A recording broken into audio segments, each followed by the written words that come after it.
savez-vous que nos habitudes nous font perdre de l'énergie?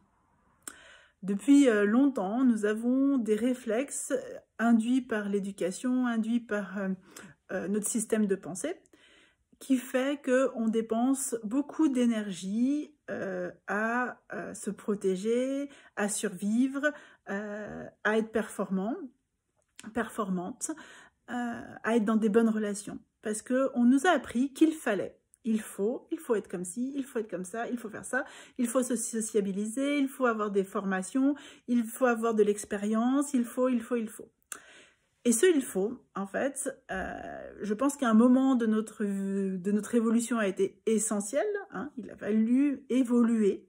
Et encore, je ne suis pas sûre que les êtres humains de l'ancien temps, avant l'industrialisation, hein, avaient cette révision de « il faut ».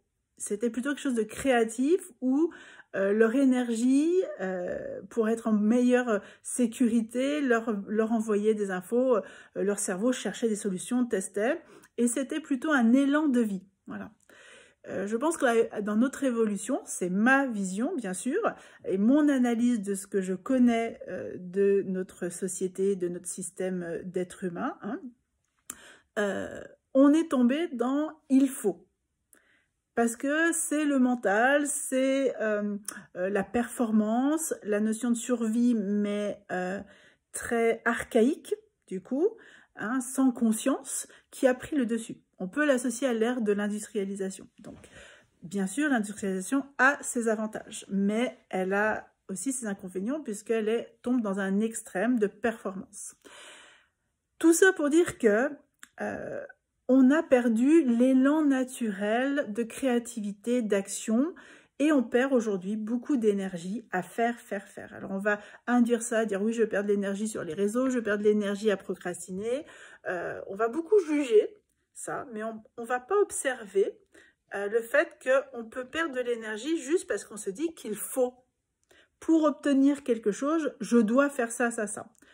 Il y a des expériences et des connaissances à avoir. Bien sûr, quand on devient chef d'entreprise, je vais prendre cet exemple, hein, parce que moi, je dissocie beaucoup l'activité d'une personne et son rôle de chef d'entreprise. Donc, par exemple, vous êtes, je ne sais pas, boulanger, donc il y a votre compétence de boulanger ou boulangère, et il y a votre compétence de chef d'entreprise. Bien sûr, il y a des connaissances à avoir qui vous permettent d'être performant et performante.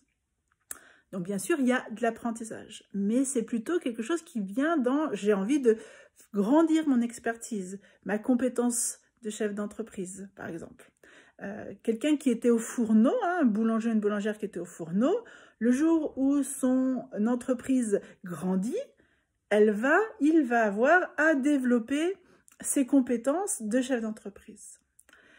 Ce que je dis, c'est très subtil et pourtant c'est essentiel, parce que moi, c'est grâce au monde de l'énergie, du subtil, que j'ai compris ça. J'ai compris que je brassais beaucoup d'air et que quand j'écoutais mon cœur, j'allais vers les actions qui me permettaient d'apprendre, qui me permettaient d'évoluer, qui me permettaient d'être performante, mais sans avoir à me dire « il faut que tu le fasses ». Alors, je l'ai fait très longtemps, le « il faut hein, », j'ai été éduquée comme tous et toutes à « il faut ». Je veux obtenir ça, il faut que je fasse ça. Pour être ça, il faut que je fasse ça. Et en soi, il y a un sens de connaissance à avoir, d'expertise à avoir. C'est normal.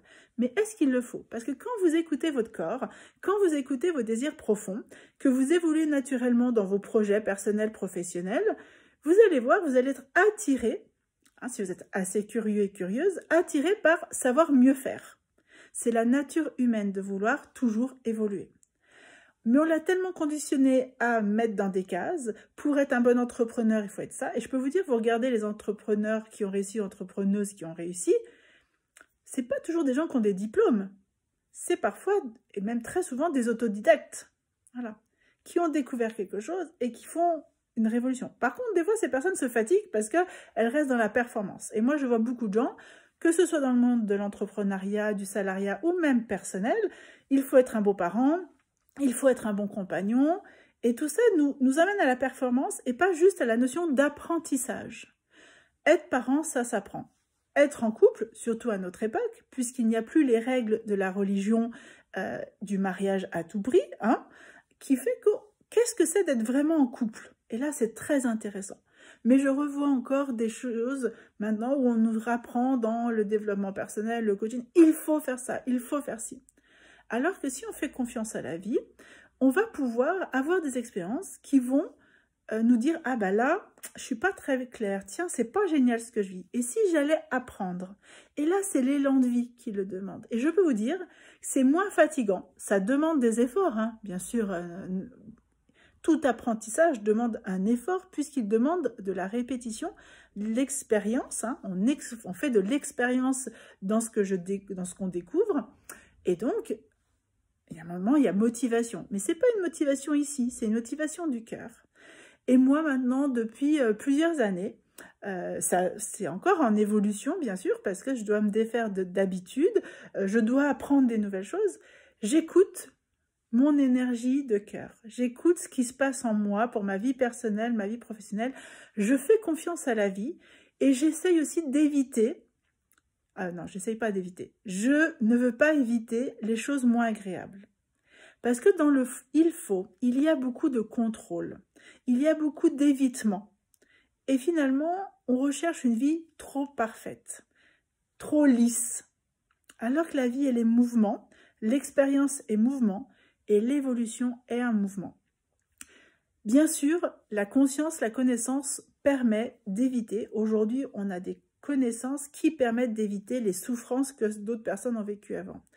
Permettent de gagner du temps. Hein. Il y a le coaching, c'est génial, hein, attention. Hein. Il y a vraiment des coachs qui amènent à développer vos performances là où vous en êtes. C'est ça le but du coaching. Voilà. Mais il n'y a rien de magique non plus. Voilà. Mais on va apprendre plus vite. Des experts dans certains domaines vont vous éviter des années d'expérience personnelle et du coup de perdre du temps. Donc vous allez puiser dans la richesse des autres pour pouvoir vous grandir là où vous en êtes. Mais vous n'allez pas vous épuiser. Donc c'est toujours cette recherche d'énergie juste et alignée. Hein, en spiritualité, on va parler d'alignement. Hein, être dans le cœur, être aligné dans nos actions. Et bien ça s'applique pour la vie. Hein, on n'est pas obligé d'être spirituel pour pouvoir avoir cet alignement. On peut très bien juste avoir conscience que dans notre mental, on perd de l'énergie à « il faut, je dois ». Alors que si on écoutait juste son cœur, peu importe, comme je vous dis, le domaine que vous observez, eh ben, vous allez juste pouvoir faire les actions. Et en fait, vous allez être moins fatigué. Parce que moi, je vois aujourd'hui des gens avec des plannings remplis ras-le-bol, je dis, mais ras-le-bord. Entre le rôle de parent, le rôle de compagnon ou de compagne, le rôle d'entrepreneur ou de salarié. Je vois des gens qui courent après tout, emmener les enfants chez l'orthophoniste, le ci, le ça, parce qu'il faut qu'on soit parfait de partout, il faut qu'on soit performante partout. On n'accepte plus l'imperfection. Et c'est dans cette imperfection quand même qu'on fait des expériences. Et faire confiance qu'on est parfait. Et que dans ces expériences, on va grandir parce qu'on a un chemin de vie aussi. On ne peut pas tout être à la fois. Parce que si vous étiez tout, vous n'auriez pas besoin des autres, vous n'auriez même pas besoin de faire cette expérience. Et moi, c'est vraiment la notion énergétique qui m'a appris à lâcher prise aussi, à faire confiance. Donc c'est un mélange de connaissances, de foi et d'expérience. C'est ça, hein, cœur, corps, tête. Et le but de notre recherche, parce qu'on a beaucoup à apprendre, aujourd'hui on a développé des technologies incroyables, hein, maintenant il y a l'intelligence artificielle qui arrive, mais au niveau de notre cerveau, on lui a laissé un niveau vraiment mais hyper basique, alors qu'on n'a pas besoin d'intelligence artificielle en soi. Bien sûr, elle nous crée des choses dans la matière géniales où on perd moins de temps. Mais nous, on est supérieur à l'intelligence artificielle, mais on n'a pas développé nos compétences. Notre cerveau, il tourne au minimum social de ce qu'il pourrait faire.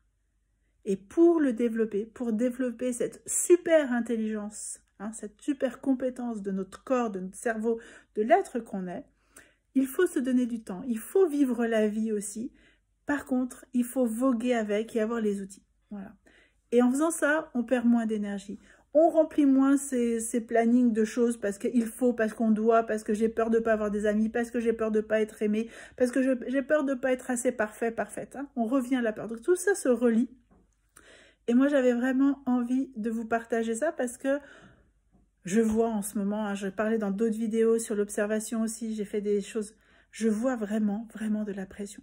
Donc si vous avez envie de vivre une vie plus fluide, plus légère, plus slow, mais performante en même temps, où vous vous sentez aligné dans vos différents rôles, apprenez sur vous, ouvrez votre cœur, lâchez des choses, soyez dans la joie. Et ça aussi, bah, effectivement, ça s'apprend. C'est une discipline comme la spiritualité, la méditation, savoir écrire, lire, marcher, avoir des diplômes dans certains domaines. Et ben en fait, on va apprendre. Et surtout, quand on est adulte, quand on est enfant, c'est nouveau, hein, c'est comme la lecture et l'écriture. Mais quand on est adulte, on doit désapprendre pour apprendre et c'est ça le plus dur. J'espère que cette vidéo vous inspirera. Dites-moi ce que vous en pensez, comment vous le ressentez, comment ça vous questionne. N'hésitez pas, moi j'adore parce que je vous offre ce qui vient, mais je sais que parfois c'est subtil, parfois ça bouscule, et je suis là pour échanger avec vous, alors n'hésitez pas.